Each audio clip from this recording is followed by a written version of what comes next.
Interesting. And so you were looking at kind of total deaths when everyone else was focusing kind of on deaths related to COVID-19. And so they were seeing this kind of geometric progression, but you were looking overall and saying, this actually isn't geometric. It's something, like you said, looks well, I can explain very easily. So okay. One of the very confusing things about epidemiology is that they use this RT number, the R number as a function of time.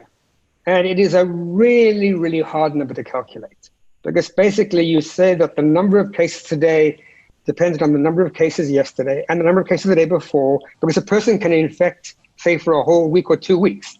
So it's a very complicated sum of all the previous cases multiplied by some sort of unknown numbers. So it's a very uncertain number. In an epidemic, the total number of cases or the total number of deaths is a well-defined number. If, for example, you look at the number of new deaths or new cases, it turns out that in the Western world, there's a huge kind of periodicity that comes from the day of the week. There are usually very few cases on Sundays and lots of cases on Fridays, because people take the weekend off and they don't count the cases and deaths. So, but the total is more or less reliable. So the thing I did at the very beginning, and it seemed like a very obvious thing to do, but going forward, it's actually been kind of sensible. You take the number of cases today, the number of cases yesterday, and you divide the number of cases today by the number of cases yesterday. So let's say there were 100 cases yesterday and 120 cases today. That gives you 120 divided by 100 is 1.2.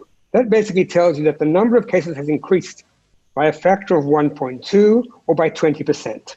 Okay?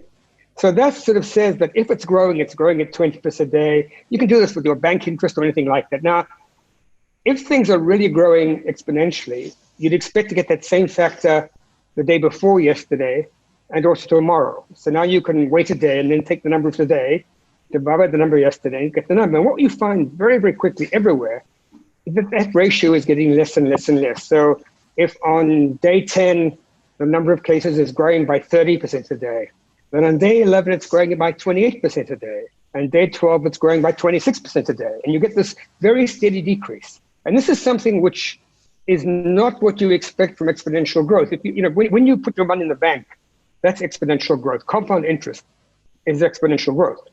But you sort of expect, if they're giving you 10% a year, you don't expect to get 10% and then 9% and then 8%. And if you did, you wouldn't get very much money after 10 years. So basically, you see this in all the viral growth.